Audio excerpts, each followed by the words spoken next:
सभी सनातनी और राष्ट्रवादी भाइयों का स्वागत है पॉलिटिकल बज़ में।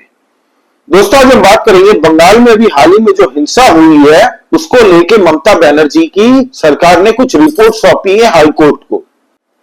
हाईकोर्ट को यह बताया गया है दोस्तों कि वहां पे 8 से 10 हजार दंगाइयों की भीड़ इकट्ठा हो चुकी थी, जिन लोगों ने हिंदुओं को टारगेट किया है दोस्तों, और उनके घर जलाए गए, उनको मारा गया, भगाया गया वहां से, जिसमें 3 हिंदुओं की मौत हो चुकी।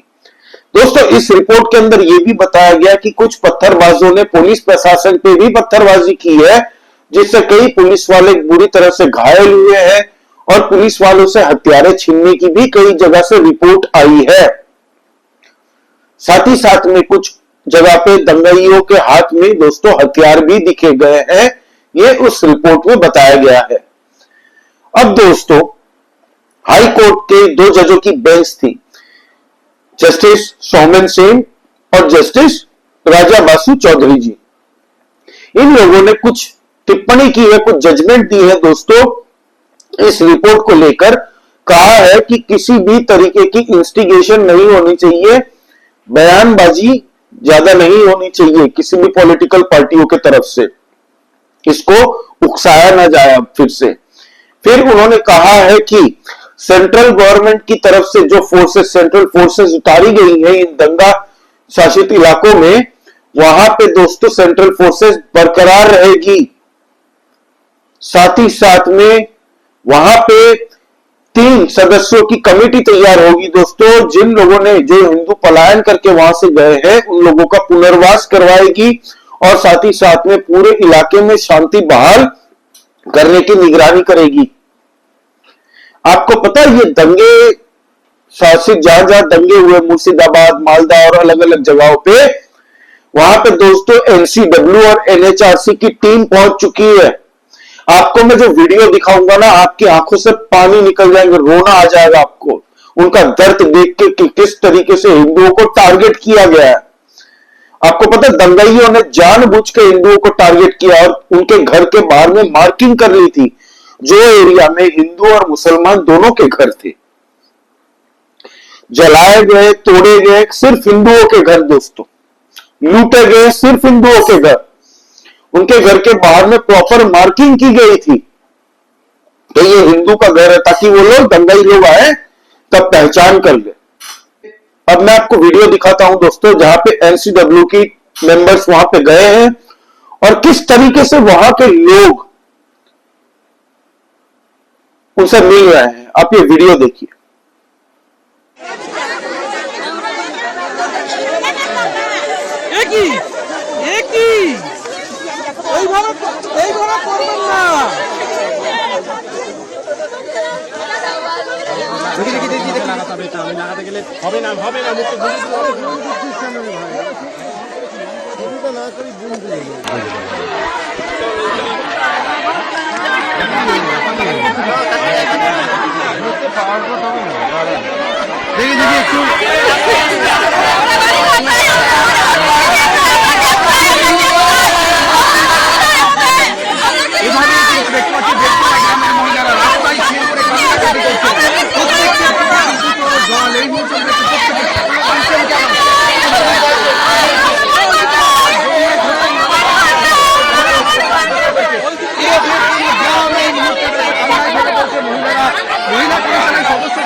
देखा आपने दोस्तों, जिन लोगों ने अपना घर बार सब कुछ खो दिया, कई सालों से उनकी कई पीढ़ियां वहां पे रह रही हैं इन हिंदुओं की, इन लोगों को आज ये दिन बंगाल के अंदर में देखना पड़ रहा है किसके द्वारा ये सब ऑर्गेनाइज किया गया? वो इलीगल बांग्लादेशी जो कई सालों से बंगाल के अंदर में दोस्तों घुस रहे हैं, इन्फिल्ट्रेशन कर रहे हैं और डेमोग्राफी चेंज करके आज इन्हीं का घर फूंक डाला। इनका क्या गुनाह था? ये गरीब लोगों का क्या गुनाह था? कोई गुनाह नहीं था उनका। बस गुनाह यह था कि उन लोगों ने ज्यादा सेक्युलरिज्म का चूरन चाट लिया था, या फिर फ्री बीज की राजनीति करने के चक्कर में दोस्तों गलत जगह पे वोट सिलेक्शन कर दिया था। और हो सकता है ये दोनों ना करने के बावजूद उन्होंने ये भुगता है। तो इसमें गलती किसकी है? इसमें सिर्फ और सिर्फ वेस्ट बंगाल की सरकार ममता बनर्जी की गलती है।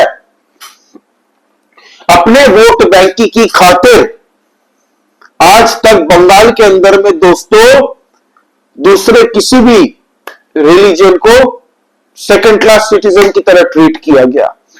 और हिंदुओं के त्योहार में भी हमने देखा है,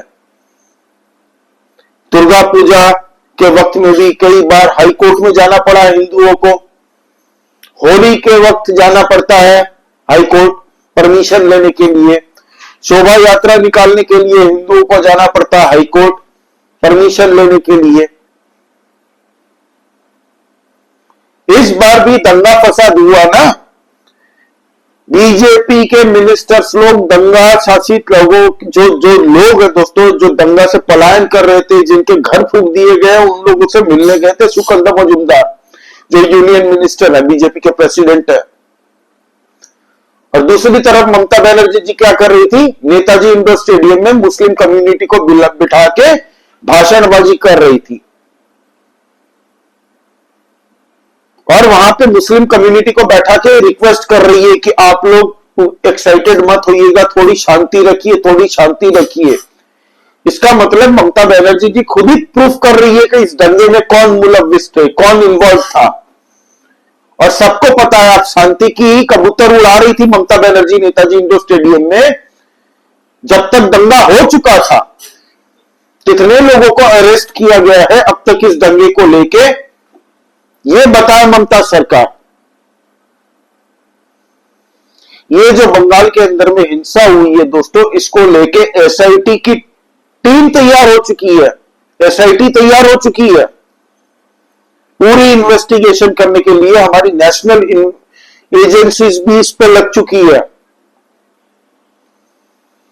हमारी जो एजेंसी इसकी रिपोर्ट आई थी अभी हाल ही में, उसमें यह पता चल रहा है कि दोस्तों 3 महीने से यह प्लानिंग हो रही थी बंगाल को जलाने की, from Bangladesh as well as within India. उनके स्लीपर सेल्स जो थे, जो कुछ पॉलिटिकल पार्टियों के चोले उड़ के बैठे हुए हैं और काम करते हैं बांग्लादेशी जिहादी ग्रुपों के लिए। 3 महीने से क्या कर रही थी स्टेट गवर्नमेंट? आईबी की रिपोर्ट में कोई एक्शन हुआ, काम किया इस पे? बॉर्डर पे बोलती है ये बांग्लादेश का मैटर है तो बीएसएफ और बीजेपी की जिम्मेदारी है, हमें इसमें मत बोलो। भाई बॉर्डर फेंसिंग करने नहीं देती है आपकी टीएमसी के लोग, आपकी पार्टी, आपकी गवर्नमेंट अलाउ नहीं करती है, हमारी सरकार जो सेंट्रल गवर्नमेंट है उसको, कि वहां पे बांग्लादेश के साथ में जो बॉर्डर है फेंसिंग हो जाए। और अब आप ब्लेम कर रहे हो सेंट्रल गवर्नमेंट को। और हर बार पूरे भारत के अंदर में सबसे ज्यादा राइट्स कहां पे होते हैं? राइट्स नहीं बोलूंगा इसको, अटैक और हिंदूज किस पे होते हैं दोस्तों? दंगे फसाद कहां होते हैं? बंगाल में।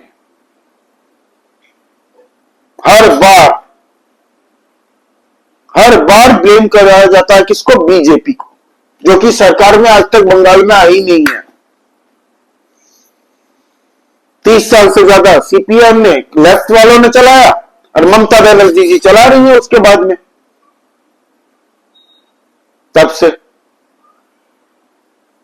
अब दोस्तों मेन मुद्दा यह है कि अगर इसमें बांग्लादेश का हाथ है, आईएसआई का हाथ है, क्योंकि कुछ रिपोर्ट्स आ रही हैं जिसमें यह कहा जा रहा है कि बैंड ऑर्गेनाइजेशन पीएफआई वाले भी इसमें इतने ही इन्वॉल्व है और लोकल स्लीपर सेल्स भी भारत के अंदर में दोस्तों, बंगाल के अंदर में, झारखंड बॉर्डर में, ये सब जगह से वहां पे पहुंचे थे और ये सब ऑर्केस्ट्रेटेड था। इनका टारगेट था रामनवमी के दिन राइट करने के लिए। ठीक है, अब इनको एक मुद्दा पहले मिल गया, वक्फ बिल प्रोटेस्ट के नाम पे। इन लोगों को पता भी नहीं होगा कि वक्फ बिल में क्या है, फिर भी इनको एक मुद्दा मिल गया और ये पूरे बंगाल के अंदर में हिंसा करना शुरू कर दिया इन लोगों ने। तो ममता बनर्जी का ये जो दाव चला है ना ममता बनर्जी ने कि इसमें बीएसएफ और बीजेपी का हाथ है, ये उल्टा पड़ गया। अब एनसीडब्ल्यू और एनएचआरसी की टीम तो वहां पहुंची, वहां पे पहुंचे हैं खुद बंगाल के गवर्नर। ममता बनर्जी ने जब रिक्वेस्ट की थी कि आप मत चाहिए गवर्नर साहब को कि अभी स्थिति वहां पे सामान्य नहीं है, फिर भी गवर्नर साहब वहां पे गए। 2 दिन का दौरा है दोस्तों, मुर्शिदाबाद, मालदा, अलग अलग जितने भी विक्टिम्स हैं वहां पे, उन सबसे मिलेंगे। बीजेपी के मिनिस्टर्स वहां पे पहुंचे हुए हैं, लोगों से मिल रहे हैं सड़कों पे, और उन्होंने एश्योर किया है कि हम इनको पुनर्वास करवाने में पूरी मदद करेंगे। उन्होंने सुकंता मजूमदार जो यूनियन मिनिस्टर है, उन्होंने गवर्नर से मिलकर कई मांगे रखी है कि इन लोगों के जो पीड़ित घर वाले हैं दोस्तों, जितने भी फैमिलीज हैं दंगे में पीड़ित हिंदुओं की, उन लोगों के एक एक जन को सरकारी नौकरी दी जाए, 5-5 लाख रुपए कंपेंसेशन दिया जाए, प्लस स्टेट गवर्नमेंट के फंड से उनको एक घर बनवा के दिया जाए। मांग रखी है। और अब बंगाल के जो गवर्नर है सीवी आनंद बोस जी, वो खुद पहुंचे हुए हैं दोस्तों, वहां पे लोगों से मिल रहे हैं। वो अब जाके फिर रिपोर्ट बनाएंगे, एक प्रॉपर रिपोर्ट बनेगी, प्लस एनसीडब्ल्यू की, NHRC national human rights commission की भी रिपोर्ट बनेगी दोस्तों पूरी तरीके से, और ये सब रिपोर्ट बन के तैयार होगी, फिर वो जाएगी होम मिनिस्ट्री में। उसके बाद में होम मिनिस्ट्री इन सब रिपोर्टों के आधार पे दोस्तों एक रिपोर्ट बनाएगी। और अब मांग तो ये भी उठ रही है कि वहां के लोग होम मिनिस्टर अमित शाह जी को भी बुला रहे हैं कि आप प्लीज एक बार आ जाइए, यहां पे हो सके तो आप अपनी आंखों से देख लीजिए।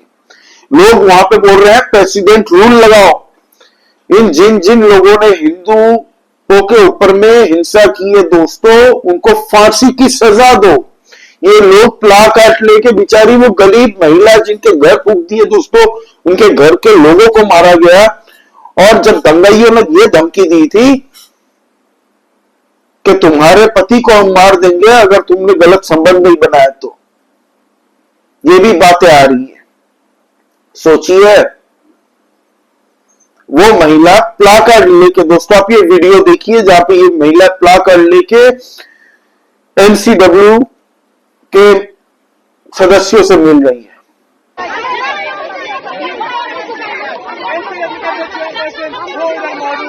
उनके सामने हाथ जोड़ करके मिन्नती कर रहे हैं, लगातार मिन्नती कर रहे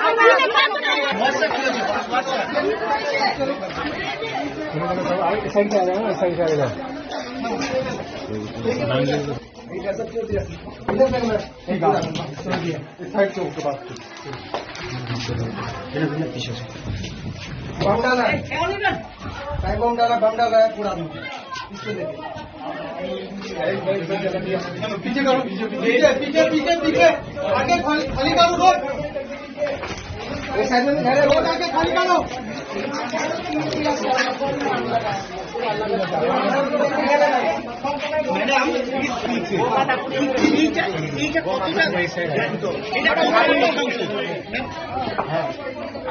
आलू सिस्टम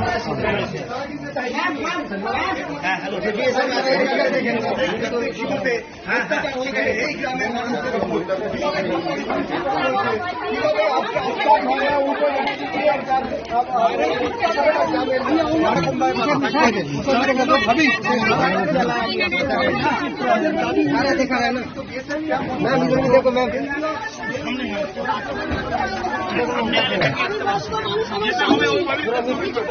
क्या क्या देखो मैम,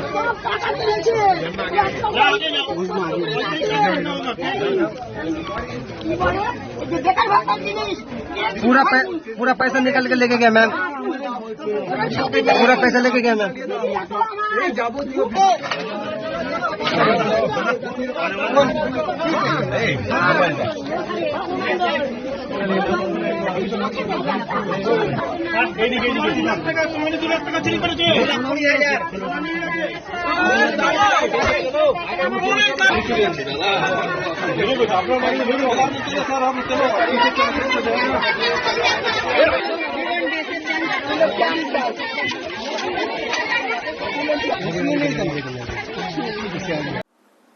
देखा दोस्तों, अब दोस्तों मेन बात मुद्दे की ये है कि अब जब लोग मांग कर रहे हैं वहां पे प्रेसिडेंट रूल लागू होगा, लागू होना चाहिए कि नहीं होना चाहिए, तो भाई वो बाद की बात है। प्रेसिडेंट रूल लागू होगा तो आपको पता है कपिल सिब्बल, अभिषेक मनु सिंघवी जैसे वकील बैठे ही हुए हैं जो क्लाइंट ढूंढते रहते हैं, बाइनोकुलर्स लेके, ठीक है, दूरबीन लेके क्लाइंट ढूंढते रहते हैं, चले जाएंगे सुप्रीम कोर्ट में, फिर जुडिशियरी में जाके वो केस चलता रहेगा कि कॉन्स्टिट्यूशन का हनन है, यहाँ पे प्रेसिडेंट रूल लगवा दिया आर्टिकल 356 के द्वारा, सॉरी 356 के द्वारा, तो वो लंबा मैटर है, वो मुझे नहीं लगता कि सेंट्रल गवर्नमेंट करेगी। आर्टिकल 355 के तहत में दोस्तों वो जो स्पेसिफिक एरिया हुआ है जहां पे दंगे हुए हैं, हो सकता है वहां पे प्रेसिडेंट रूल लागू कर दे, और ऐसे ही नहीं हो जाता कि प्रेसिडेंट रूल हमने लगा दिया, उसके लिए प्रॉपर रिपोर्ट्स होने चाहिए दोस्तों, जो वहां की स्टेट गवर्नमेंट ने हाई कोर्ट को भी रिपोर्ट सौंपा है दोस्तों, गवर्नर साहब खुद वहां पे पहुंचे हैं तो वो अपनी रिपोर्ट बनाएंगे, एलसीडब्ल्यू एनएचआरसी की अपनी रिपोर्ट तैयार होगी, है ना, तो सब अपनी अपनी रिपोर्ट वहां पे देंगे, उसके बाद में जो सेंट्रल गवर्नमेंट डिसाइड करेगी वो करेगी। लेकिन सेंट्रल को फोर्सेस की दोस्तों 17 टीम वहां पे है, जो कि बढ़िया बात है, और बाकी स्टैंड बाई पोजीशन में है इफ रिक्वायर्ड, तो अब देरी नहीं करेंगे वो लोग। वो तो धन्यवाद हो बंगाल के हाई कोर्ट का जिन्होंने दोस्तों सेंट्रल फोर्सेस को वहां पे लाने के लिए आदेश जारी किया, बंगाल के गवर्नर साहब का भी धन्यवाद, नहीं तो इन लोगों का क्या होता, लोग जाने नहीं दे रहे बीएसएफ के लोगों को वहां से। ऐसी कई वीडियोस मैं पोस्ट नहीं कर रहा हूं दोस्तों, कई वीडियोस है, क्या क्या पोस्ट करूं बताओ, जहां पे बीएसएफ के लोगों के पांव पकड़ के जाने नहीं दे रहे, वहां के लोग बोल रहे आप लोग यहां से हटिए भी मत, वो बेचारे थोड़े पेट्रोलिंग के लिए इधर उधर जा रहे तो उनको जाने नहीं दे रहे, बोल रहे आप यहीं पे रहिए। और इन बिहारी बांग्लादेशियों से एक बात कहना चाहिए दोस्तों, कहना चाहता हूं, तुम्हारे बांग्लादेश का क्या होगा ये अभी से मैं प्रेडिक्ट नहीं कर सकता, बट इतना प्रेडिक्ट कर सकता हूं कि जो भी होगा उसके बाद में तुम लोग जिंदगी भर उठ नहीं पाओगे। ढाका के अंदर में 24 अप्रैल को बहुत बड़ा प्रोटेस्ट होने वाला है बांग्लादेश के ढाका में। वहां की एक ऑर्गेनाइजेशन ने दोस्तों, बैंड ऑर्गेनाइजेशन है भारत में, वो जिहादी आतंकवादी संगठन है बांग्लादेश का एक दोस्तों, जो आईएसआई की मदद से बांग्लादेश के ढाका शहर के अंदर में प्रोटेस्ट करने वाले हैं 24 अप्रैल को अगेंस्ट वक्फ बिल। भारत के अंदर में, भारत का ये बिल है, भारत का पार्लियामेंट से पास हुआ भारत का इंटरनल इशू है, और ये इसका प्रोटेस्ट होगा कहां पे, बांग्लादेश के अंदर में ढाका शहर में। तो मोहम्मद यूनुस की धोती में चिंगारी लगा के सीधा सैटेलाइट में पहुंचाने का बंदोबस्त कर रही है हमारे देश के अंदर में जो भी सेंट्रल में बैठे हुए सेंट्रल गवर्नमेंट, अब बख्शने वाली नहीं है। और बात है जहां तक पाकिस्तान की, तो बांग्लादेश को तो वैक्सीन दी जा रही है, अब देंगे बढ़िया से एक के बाद एक। बाकी जो वैक्सीन बनने के बाद में टेस्टिंग होती है वो तो खुद पाकिस्तान में भारत करती है। कोई भी नई वैक्सीन बनाएगी ना भारत, तो सबसे पहले पाकिस्तान पे, याद रखना, फिर वो चाहे बालूचिस्तान हो, फिर वो चाहे पीछे से अफगानिस्तान हो, फिर वो चाहे या तो पाकिस्तान के अंदर से ही टीटीपी हो, खैबर पख्तूनख्वा हो, वैक्सीन वहीं से तुम लोगों को लगने वाली है, बहुत भयंकर। बेगानी शादी में अब्दुल्ला दीवाना बनने की कोशिश मत करो, अगर बेगानी शादी में आग लगी ना तो अब्दुल्ला भी जलेगा। ये याद रखना पाकिस्तानियों, और ये 2% के भिखारी बांग्लादेशियों, इनकी औकात अब दिखाने का टाइम आ चुका है। ये तो हमारे भारत के अंदर के कुछ ऐसे पॉलिटिकल नेता हैं जिन लोगों ने इलीगल बांग्लादेशियों को अपना जमाई बना के रखा है भारत के अंदर में, नहीं तो 24 घंटे ना लगे इन बांग्लादेशियों को औकात दिखाने में। और ये लॉ अबाइडिंग सिटीजन्स ही है हिंदू, कब तक ये लॉ अबाइडिंग सिटीजन्स बनेंगे ये भी देखने लायक है। इन इलीगल बांग्लादेशी और इन दंगाइयों का नसीब अच्छा है कि हिंदू अभी तक लॉ अबाइडिंग सिटीजन्स ही बने रहे हैं, लॉ को अपने हाथों में नहीं लिया, और लॉ एंड ऑर्डर किसी को भी हाथ में लेने की इजाजत नहीं देता ये संविधान हमारा, इसीलिए कोई ना ले रहा है अभी और ना किसी ने अब तक लिया है। और जिन दंगाइयों ने लॉ एंड ऑर्डर को अपने हाथों में लिया है उनका इलाज तो होने वाले आने वाले टाइम में देखेंगे हम, और इस पर वीडियो भी बनाएंगे। दोस्तों आपका इस बारे में क्या कहना है प्लीज आप कमेंट करके बताइए। दोस्तों लाइक कीजिए इस वीडियो को and do please subscribe this channel, नया चैनल है, आप लोगों की सपोर्ट की बहुत आवश्यकता है। जय श्री राम, सभी सनातनी और राष्ट्रवादी भाइयों को जय हिंद, वंदे मातरम।